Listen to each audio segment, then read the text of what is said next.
This is an English guide to learning Swedish. Hello and welcome back. In this episode I will talk about compound words. This really has mostly to do with grammar, but if you see a compound word it might be very confusing and you might not know how to pronounce it.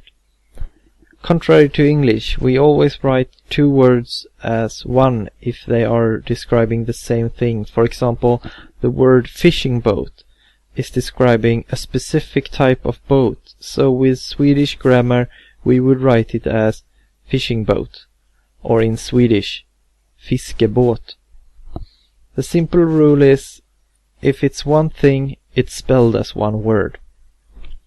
This has two profound consequences. For starters, Swedish words can be nearly infinite long, or at least very long. For example, one Swedish word that you can create is the word arbetsförmedlingsavgiftsansvarig,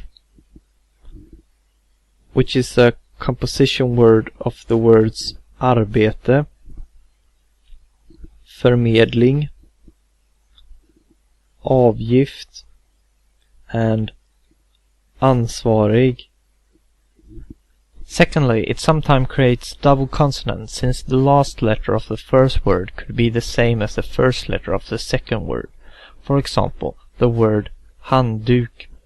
This word is a composition of the words hand and duk. This type of double consonant does not affect the pronunciation of any vowels. Let's take a look at some more examples of this. Askkopp, which is a composition of the words ask and kopp. Billykta, which is a composition of the words bil and lykta. Knarkung, which is a composition of the words knark and kung. Plåttak, which is a composition of the words plåt and tak. Kassaapparat, which is a composition of the words kassa and apparat. Okay, fine. Hopefully that wasn't too confusing, so let's mention some exceptions. If the first word ends with two identical consonants and the second word starts with the same consonant, this does not create a triple consonant. Enough is enough. For example, the word cellära, which is a composition of the words cell and lära, does only have two L. Sometimes, like in this case, one could also see the word as cellära, composed by the words cell and ära. In the few cases like this that exists, you have to understand the context. But since the spelling and pronunciation doesn't differ, it's nothing to worry about as far as pronunciation goes. And by the way, there's an exception sort of kind to the exception itself. I mentioned before that CK is what we Swedes use instead of a double K. But what if a compound word is composed by two words where the first one ends with CK and the second starts with K? Do you remove a K, or what do you do? You actually do nothing, which can be seen in the Swedish words lacklad.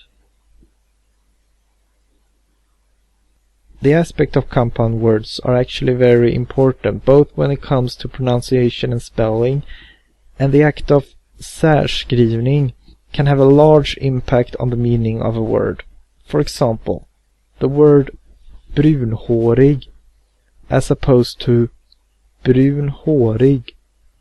If you're going to compliment someone, you better make damn sure you compliment them for being brunhårig and not brunhårig.